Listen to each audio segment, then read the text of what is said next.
My dear friends, in these first few weeks of the homily series, Back to Basics, we want to take some time to understand what's really happening at Mass.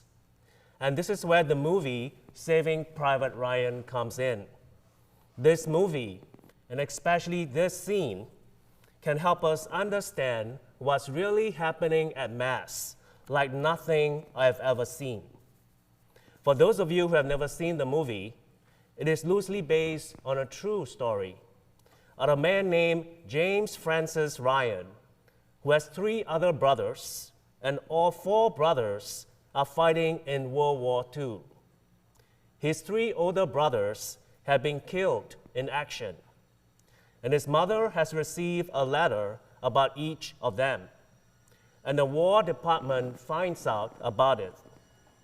And rather than have Mrs. Ryan lose all of her sons in the war, they create a squad to go in search for Private Ryan, to rescue him and to bring him home, so that Mrs. Ryan will still have 1 son. What we just saw is the final scene of the movie. It is 1944. Its D-Day has just happened. In this closing scene, we see the man in charge of the squad, a man played by Tom Hanks, whose name in the movie is Captain John H. Miller, dying on a bridge in the middle of a firefight. 2 hours have gone on before this scene in the movie. And in those 2 hours, we have gotten to know Captain Miller very well. He's a good man, filled with honor and integrity. We have gotten to see how all that he has done to go off in search of Private Ryan so as to rescue him. And now near the end of the movie, he's wounded in battle and he's dying. And as he is dying, he tries to grab the attention of Private Ryan to say something to him. Did you catch it? He says, "James, earn this." Ryan can't quite hear him in the midst of all the battle. And he says, "What, sir?" And Captain Miller says, "Earn it." And then he dies. Then we fast forward to the present time. We see the old Private Ryan at the cemetery in Normandy with his wife, his children, and grandchildren. He's standing there at the grave of Captain Miller, who died so that he could live. And as Ryan stands there, he says, "Every day, I think about what you said to me on the bridge that day. In other words, I have never forgotten you. I have never taken for granted what you did for me. I've always remembered your sacrifice, and I've tried to live my life as a response to that sacrifice with integrity and with honor." Friends, I've seen this movie, Saving Private Ryan, many times, and every time I see it, I cry. I'm sure it's the same for many of you. Why? Because it stirs something up in us.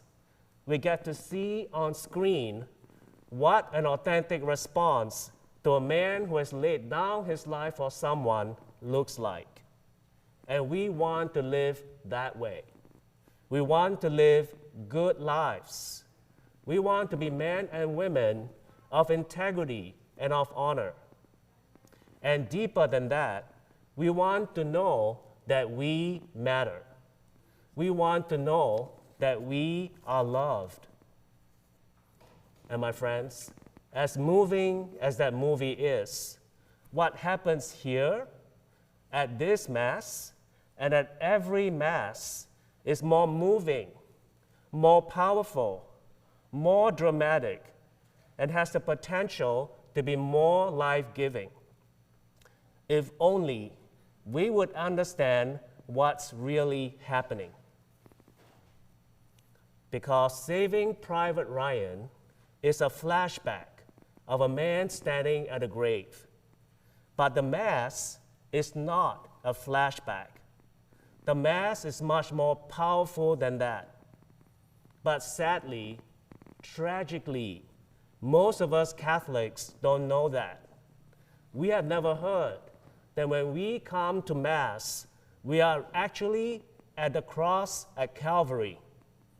The same sacrifice that Jesus offered that day at Calvary is being offered on this altar right now, only in an unbloodied fashion. Every time we come to Mass, we hear the words, "Do this in memory of me." And that's such a lame translation. The Greek word anamnesis, which is translated in English as "in memory of me," means much more than that. It is rooted in ancient Jewish Passover. It means like when we perform this action, the action that we are recalling is actually happening now, mysteriously. Remember the little spiritual that we often sing on Good Friday? Were you there when they crucified my Lord? The answer is yes. That's where we are right now. This moment, this entire Mass, every Mass, whether it's a weekday Mass or a Sunday Mass, is an encounter with our Lord Jesus like no other. This is not an empty ritual. Jesus is trying to do something right now. He's trying to win your heart. He's trying to win my heart. And is demonstrating to us that no one loves us like he does. No one can be trusted like he can be trusted, because no one has done for us what he has done by dying on the cross. But again, tragically, most of us Catholics don't know that.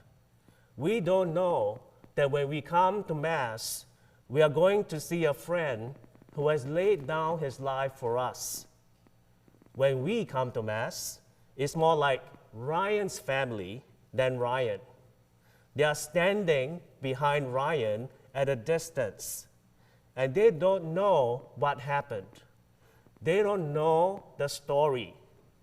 They don't know the man who has died to rescue him, and therefore they are not overwhelmed.